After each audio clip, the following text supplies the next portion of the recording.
বাবা মা হিসেবে আজ এক বড় চ্যালেঞ্জিং দিন পার করতে যাচ্ছি। আমার এই ছোট্ট 8 মাসের সোনা পাখিকে রেখে প্রায় 12.5 ঘন্টা আলাদা থাকতে হবে। ভাবতেই ভয় লাগছে। আজকে আমি আমার জবে ব্যাক করব, তাই সকাল সকাল উঠে পড়েছি।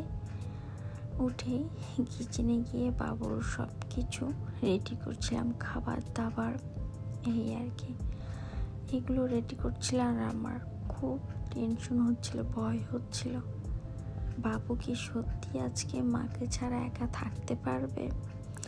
বাংলাদেশে থাকলে হয়তো বা এতটা ভয় করতো না। এই যে দেখতে পাচ্ছেন, আমি চালটাও মেপে রাইস কুকারে রেখে যাচ্ছি, যেন তার বাবা ইজিলি ওয়াশ করে রাইস কুকারে বসিয়ে দিতে পারে। বাবু একটু গরম ভাত খেতে পছন্দ করে তো দুপুরে, তাই আর কি। যাই হোক, বাংলাদেশে থাকলে হয়তো বা এতটা ভয় করতো না, কারণ হচ্ছে বাংলাদেশে বাসাতে কোনো না কোনো ফিমেল পার্সন একজন থাকতো, হয়তো বা মা, হয়তো বা শাশুড়ি, হয়তো বা বোন, এই আর কি। কিন্তু এখানে তো সোনা পাখি শুধু তার বাবার সাথেই থাকবে, তাই একটু বেশি ভয় করছে। এটাই মনে হয় মায়ের মন। আগে তো বুঝতাম না, আজকে বুঝতে পারছি, কারণ এর আগে কখনোই বাবুকে রেখে কোথাও যাইনি আমি। 2 ফ্লাক্সে গরম পানি ঢুকিয়ে দিয়েছি। একটা হচ্ছে বাবুর স্টলে রাখবো, যদি বাবুকে নিয়ে বা ওর বাবা বাইরে যায় যেন যেতে ইজি হয়। আর এদিকে বাবুর সব খাবার দাবারগুলো এক জায়গায় গুছিয়ে রেখে ওর বাবাকে বুঝিয়ে দিয়েছি। অনেক বেশি টেনশন হচ্ছিল, জানি না কি হবে। তারপর আমি আমার ড্রিঙ্কসটা খেয়ে রুমে যাই। আসসালামাইকুম মাম্মা, খুশি দেন। এই তো খুশি দিছে, বুড়িতে খুশি দিছে। ওকে দেখে আমার যেন কেন যেন খুব কষ্ট হচ্ছিল যে এই ছোট্ট মা পাখিটা আজকে পাপার সাথে থাকবে, মাকে দেখতে পাবে না। তারপরেই তো নাস্তা রেডি করার জন্য আবার চলে আসি। নাস্তা আমরা করে বাবুকে সকালের ব্রেকফাস্টটাও করিয়ে দিই। তুমি কিন্তু পাপার সাথে দুষ্টু করবে না, লাকি লাকি হয়ে থাকবে। আর এখন আমি রেডি হয়ে বের হব। ওকে দেখছি আর খুব কষ্ট হচ্ছে। তারপরে তো মা পাখি আমাকে টাটা দেওয়ার জন্য বাইরে চলে এসেছে। এই রাস্তাগুলো দিয়ে যাচ্ছিলাম আর ভাবছিলাম, এই রাস্তাগুলো দিয়ে বিগত 8টা মাস আমি শুধু বাবুকে নিয়েই যাতায়াত করেছি, আর আজকে আমি সেই সেম রাস্তা দিয়ে একা হেঁটে আসতেছি। এগুলো চিন্তা ভাবনা করতে করতেই চলে আসলাম স্টেশনে তো যাচ্ছি, কিন্তু মনটা পড়ে আছে বাসায়। তারপরে তো আমার ট্রেনও চলে আসে।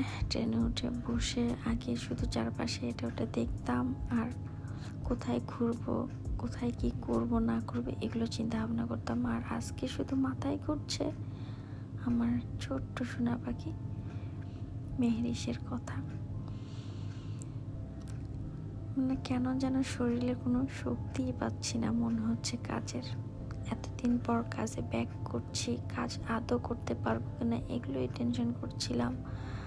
বাবু ওর বাবার সাথে কেমন থাকবে সেগুলো চিন্তা ভাবনা করছিলাম। মাঝে মাঝে বাবুর সাথে ভিডিও কলে কথা বলছিলাম। আর আজকের দিনেই সকালবেলা ঘুম থেকে উঠে দেখি বাবুর গাটা একটু গরম, জ্বর ভাব। তার জন্য আরও অনেক বেশি টেনশন হচ্ছিল। আর বাবুর যেহেতু ফার্স্ট টাইম জ্বর আসছে, আমি বুঝতে পারছিলাম না যে ও কীরকম রিয়াকশন করবে ওর বাবার সাথে। আগে এই রাস্তাগুলো হাঁটতাম আর অন্য জিনিস চিন্তা করতাম, আর আজকে শুধু আমার সোনা পাখি।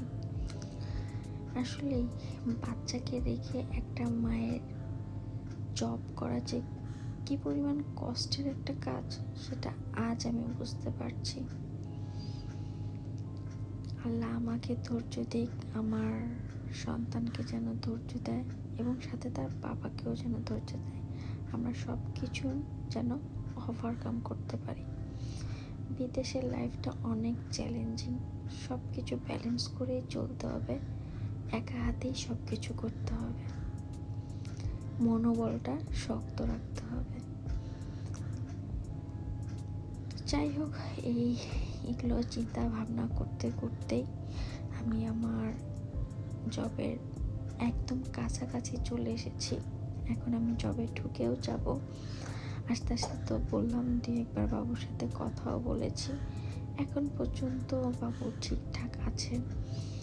এখন রাত পর্যন্ত কেমন যাবে সেটাই হচ্ছে টেনশনের বিষয়।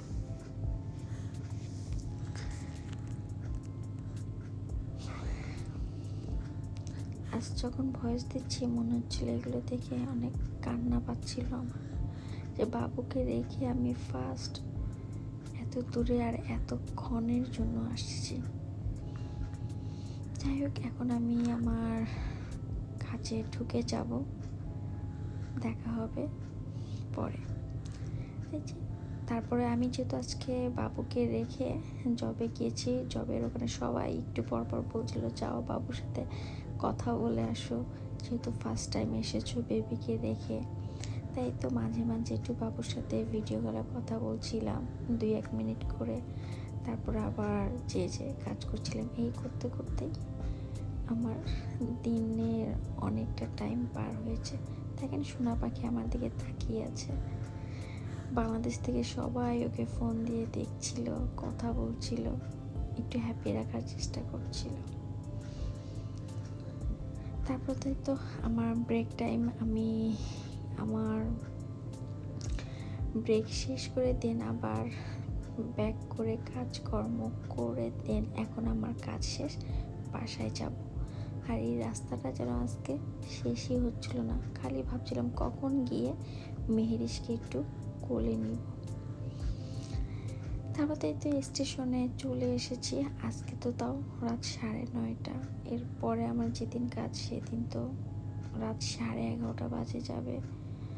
এগুলোই টেনশন করছিলাম। আর বাবুর কথা মনে পড়ছিল অনেক। আর এই স্টেশনে বসে থাকতে থাকতে দেখি আজকে আমাদের ট্রেনও লেট। এত পরিমাণ খারাপ লাগছিল, কিন্তু কিছুই করার নেই, এটাই লাইফ, সব কিছু ম্যানেজ করেই চলতে হবে। তারপর তো ট্রেন আসে, ট্রেনে করে আমি আমার জায়গায় পৌঁছেও যাই। এখন আমি বাসায় যাচ্ছি।